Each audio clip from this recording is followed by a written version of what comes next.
Bonjour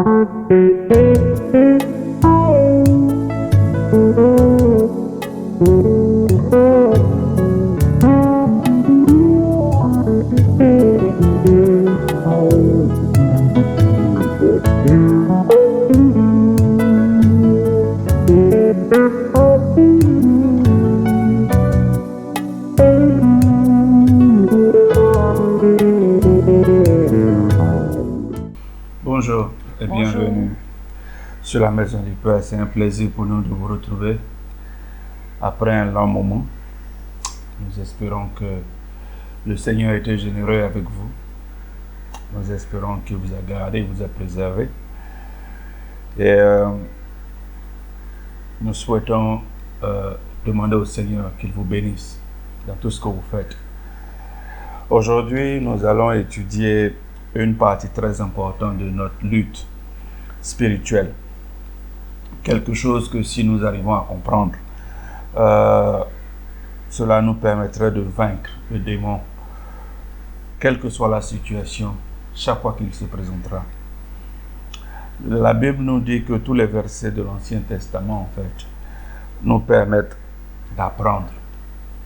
Avec cela en tête, commençons notre étude du jour. Selon l'histoire, lorsque Josué conduisit Israël à la terre promise, il envoya 2 espions vérifier la fertilité de la terre et la puissance militaire des peuples qui y vivaient. Alors, ce que je voudrais vous dire, c'est qu'aujourd'hui, nous allons étudier la bataille de Jéricho. Donc, les 2 espions arrivèrent donc à Jéricho et se rendirent compte que Jéricho était déjà apuré à l'idée d'avoir les Israéliens ou alors les enfants d'Israël tout aussi près d'eux. Ces espions donc se cachèrent chez une dame, Rahab, prostituée de profession,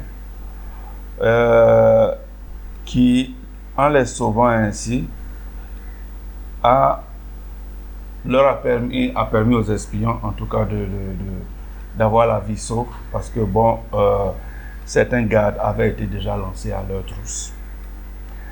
Jéricho, comme nous l'avons vu précédemment, si vous vous en souvenez, veut dire fragrance, quelque chose qu'on peut sentir. Certaines théories lui attribuent donc la définition de lune ou encore l'illuminateur des cieux. Encore la loi de la fossile. Donc la vénération de la lune est associée avec Jéricho en général. Si nous lisons Apocalypse chapitre 8 verset 1 à 2, il est écrit: quand l'agneau ouvrit le 7e sceau, il se fit dans le ciel un silence d'environ une demi-heure. Alors je vis les 7 anges qui se tiennent devant Dieu. 7 trompettes leur furent données. Ces trompettes ne veulent que parler du jugement de Dieu.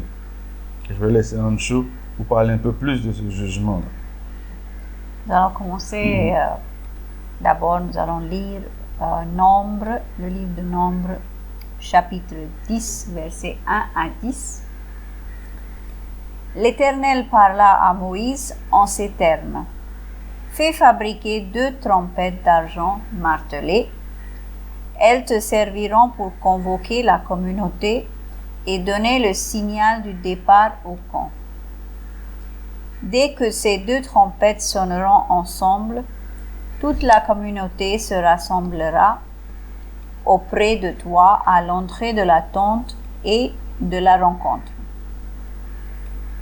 Si on ne sonne que d'une trompette, seuls les chefs des corps d'armée d'Israël se réuniront auprès de toi. Quand vous ferez retentir un signal éclatant, les camps stationnés allés partiront. Lorsque le signal éclatant retentira pour la 2e fois, les tribus campant au sud se mettront en marche. La sonnerie éclatante sera le signal de départ. Mais pour convoquer l'assemblée, vous sonnerez de la trompette sans faire entendre un son éclatant. Seuls les prêtres descendants d'Aaron sonneront des trompettes. Ce sera une ordonnance en vigueur à perpétuité pour vous et vos descendants.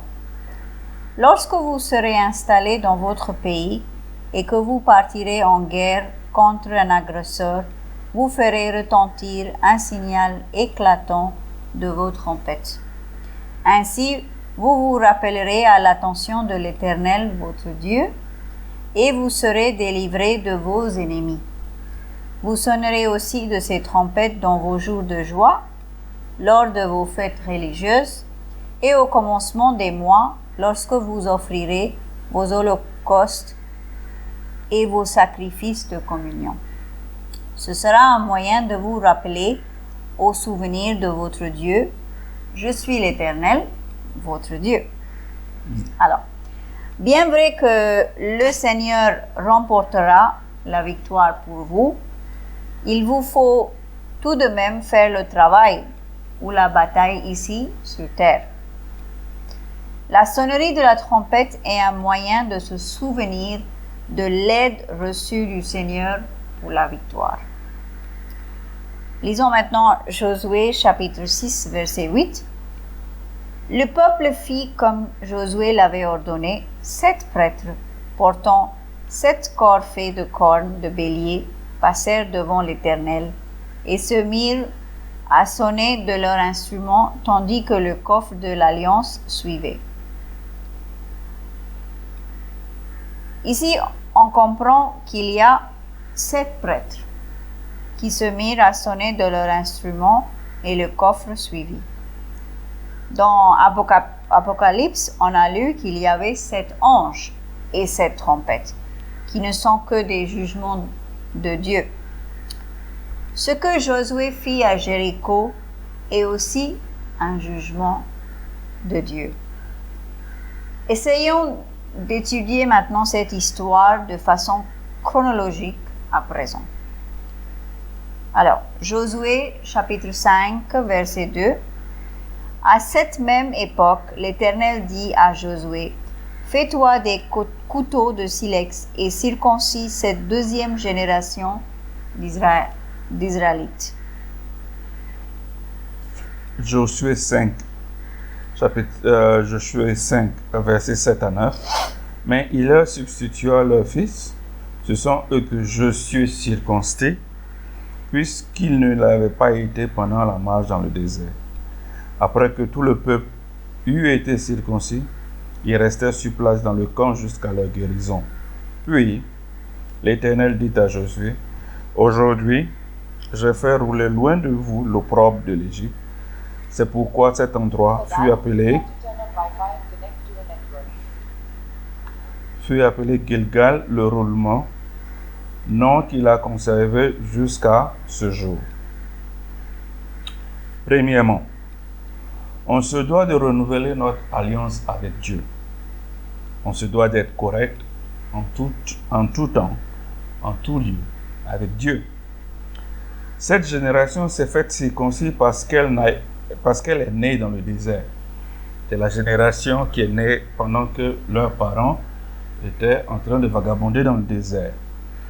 Donc, parce qu'ils vagabondaient, ils n'ont donc pas suivi les traditions qu'ils devaient. Et donc, c'était le temps pour eux de se faire circoncire. C'est durant ce temps-là seulement que Dieu enleva l'opprobre de l'Égypte, retira l'opprobre de l'Égypte. Cet opprobre était dû au fait que les Israéliens eurent appris les manières et les pratiques des Égyptiens et que le Seigneur n'en voulait pas. Les Égyptiens avaient des pratiques que les Israéliens avaient appris et cette génération-là se devait de partir sans pouvoir passer cette connaissance à la nouvelle génération. Josué 5:12. À partir du lendemain de ce jour-là, la manne cessa de tomber, puisqu'ils pouvaient se nourrir des produits du pays. Il n'y eut plus de manne, pour les Israéliens qui vécurent des produits du pays de Canaan cette année-là. C'est quoi la manne? Pour avoir la réponse, lisons Psaume 78, versets 24 à 25. Pour les nourrir, il fit pleuvoir sur eux la manne et leur donna le froment du ciel. Chacun mangea de ce pain des puissants. Dieu leur fournit en satiété des vivres. Ceci veut dire que la période de sévrage était finie. Du moment où ils ont commencé à manger des fruits ou alors des produits de la terre de Canaan, leur sévrage était donc terminé. Durant donc tout ce temps, Dieu fit tout pour les préserver de la guerre, mais maintenant, ils partent en guerre avec l'assurance que Dieu leur donnera la victoire. Donc pendant 40 ans, dans le désert, Dieu a fait en sorte qu'ils ne rencontrent pas de guerre, qu'ils ne rencontrent personne, que personne ne les attaque. Maintenant qu'ils doivent aller conquérir la terre promise, ils partent avec donc cette assurance que Dieu est avec eux, que la victoire est avec eux parce que Dieu le leur donnera. La manne était un repas providentiel qui leur a été fourni lorsqu'ils en avaient besoin. Mais c'est une marque des misères vécues dans le désert. Ceci nous apprend donc de ne pas espérer avoir des provisions du Seigneur par miracle, quand ces derniers peuvent être reçus par la voie commune. Qu'est-ce que ça veut dire? Ça veut dire que si tu peux avoir quelque chose d'une façon commune, ne t'éternise pas à penser que oui, par miracle, Dieu va le faire apparaître dans ta chambre. Ok. Ceci nous apprend donc de ne pas espérer à avoir des provisions du Seigneur par miracle, quand ces derniers peuvent être reçus par la voie commune. Continuons avec notre étude chronologique. Josué 5, versets 13 à 15. Un jour, où Josué se trouvait près de Jéricho, il vit soudain un individu qui se tenait debout devant lui, avec son épée dégainée à la main. Josué s'avança vers lui et lui demanda: « Es-tu des nôtres ou de nos ennemis? » « Non, répondit l'homme. Je suis le chef de l'armée de l'Éternel, et je viens maintenant. Alors Josué se prosterna, le visage contre la terre, et lui dit: « Seigneur, je suis ton serviteur. Quels sont tes ordres? » Le chef de l'armée de l'Éternel lui répondit: « Ôte tes sandales de tes pieds, car l'endroit où tu te tiens est un lieu saint. » Et Josué obéit. D'un point de vue externe, Josué, de toute évidence, pensait que cet homme était un homme ordinaire. Et il l'approcha de la sorte, comme on approche un homme ordinaire. La façon dont les insensés opèrent avec leurs idoles, c'est de cette même façon que nous voyons Josué faire ici. Ne savons pas qu'il s'adressait à Dieu. Es-tu avec nous ou avec eux? En fait, c'est ce que Josué a posé comme question. Dieu n'est point de la sorte et n'opère point de la sorte. Dieu dit qu'il y a lieu de faire, dit ce qu'il y a lieu de faire et non l'inverse. Qu'est-ce que cela veut dire? Dieu n'est ni avec un camp ni avec un autre. Il te dit ce qu'il y a à faire et tu obéis. Mais ce n'est pas à toi de dicter que oui, Dieu est avec celui-là ou il est avec ceci. Ou il est dans ceci ou il n'est pas dans cela. Cet homme avec l'épée alors se réclamant d'être le chef de l'armée de l'Éternel, quittant ainsi la sphère humaine pour se retrouver dans celle des Elohim, que nous avons étudiée il y a un certain temps. Il serait donc le chef suprême des armées de Dieu. Josué comprit alors que cet homme n'était pas un ordinaire, comme il le pensa. Josué l'adora et ce dernier accepta cette adoration. Cet homme donc, s'il était juste un messager, un ange, aurait décliné cette adoration. Mais du fait qu'il accepta, Josué était donc en présence d'une entité divine, éternelle. nous pensons que c'était le Fils, c'est-à-dire Jésus. Continuons maintenant, Josué chapitre 6, versets 1 à 5.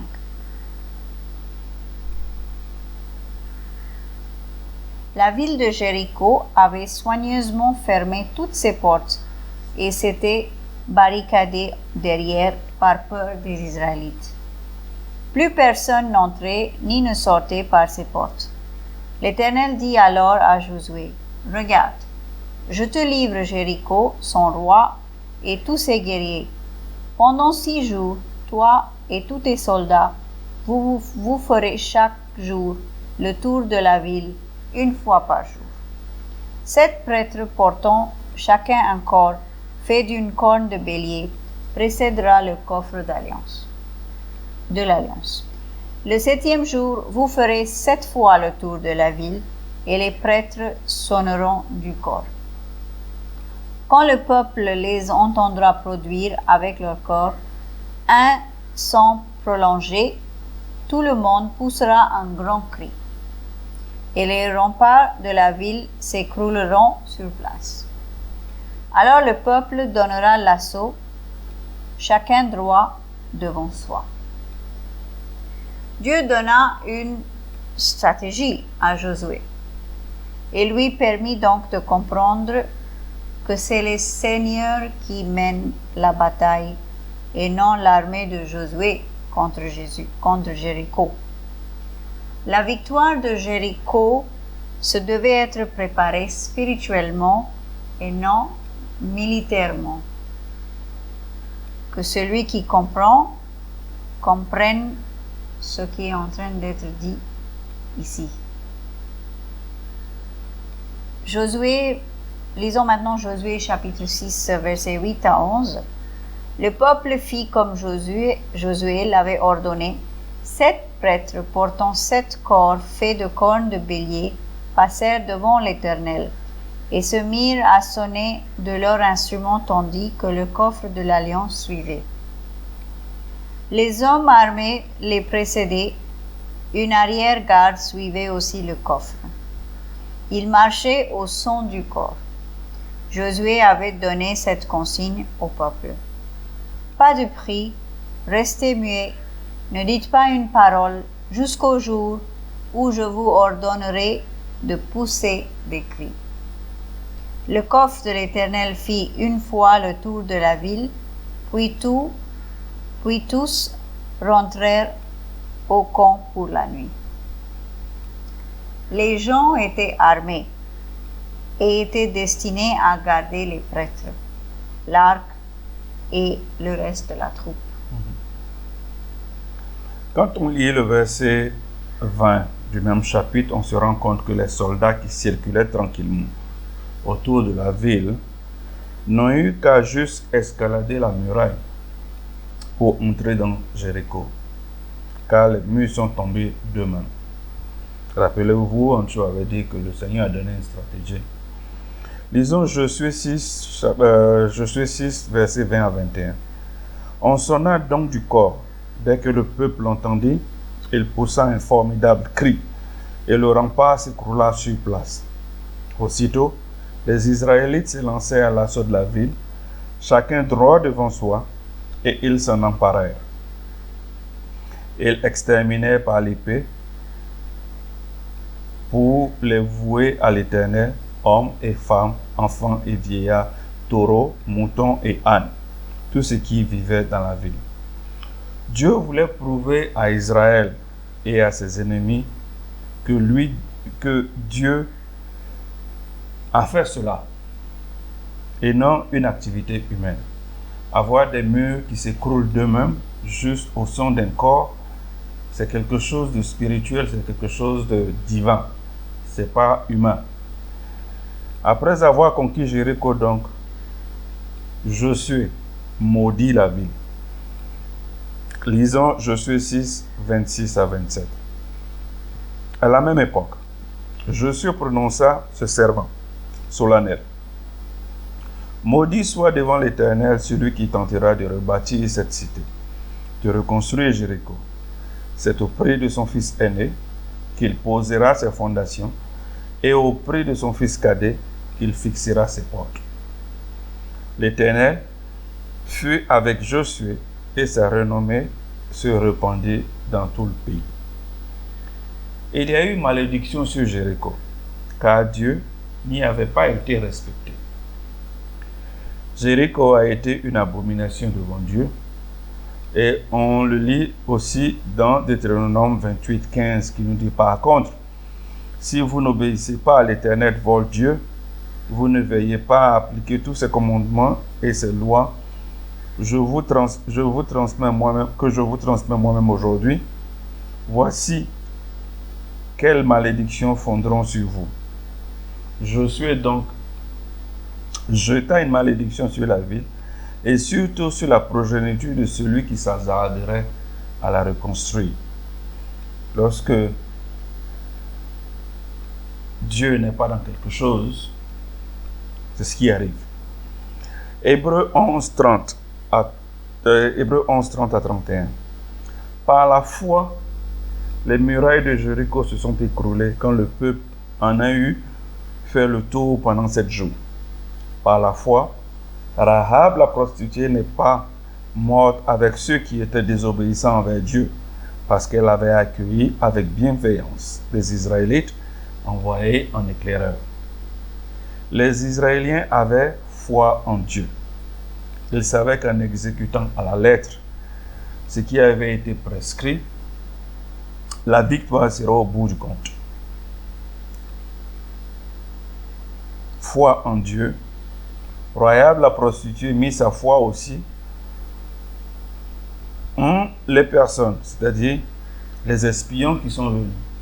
Ces espions-là, par le fait qu'ils ont respecté leur parole, a donné un peu plus de poids, donc à la foi que la prostituée avait mise en ses espions.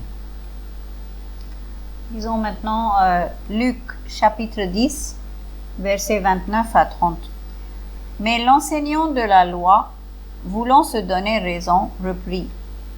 Oui, mais qui donc est mon prochain?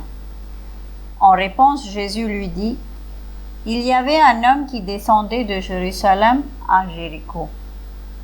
Quand il fut attaqué par des brigands, ils lui arrachèrent ses vêtements, le rouèrent de coups et s'en allèrent, le laissant à moitié mort. Cet homme décida de partir de Jérusalem à Jéricho.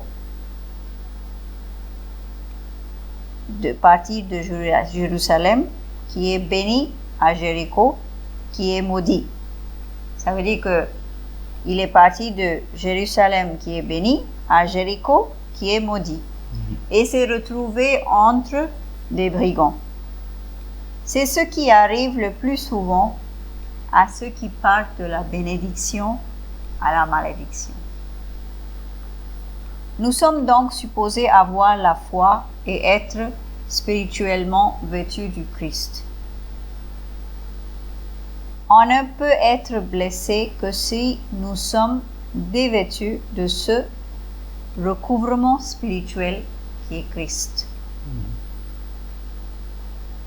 Lisons Luc chapitre 12, versets 4 à 5. Mes chers amis, je vous le dis, ne craignez pas ceux qui peuvent tuer le corps, mais qui n'ont pas le pouvoir de faire davantage. Pardon. Savez-vous qui vous devez craindre? Je vais vous le dire. C'est celui qui, après la mort, a le pouvoir de vous jeter en enfer. Oui, je vous l'assure, c'est lui que vous devez craindre. Ayez la crainte de Dieu et l'amour de Dieu. Ne les perdez jamais. Il y a beaucoup à apprendre de cette bataille, même aujourd'hui. La façon dont nous sortirons victorieux dépend de la stratégie que lui, Dieu, mettra en place. Alors, écoutons ce que Dieu dit et obéissons à son Saint-Esprit. Si nous avons péché, confessons nos péchés et revenons sur le droit chemin. Que le Seigneur vous bénisse. Que le Amen. Seigneur vous bénisse. Amen.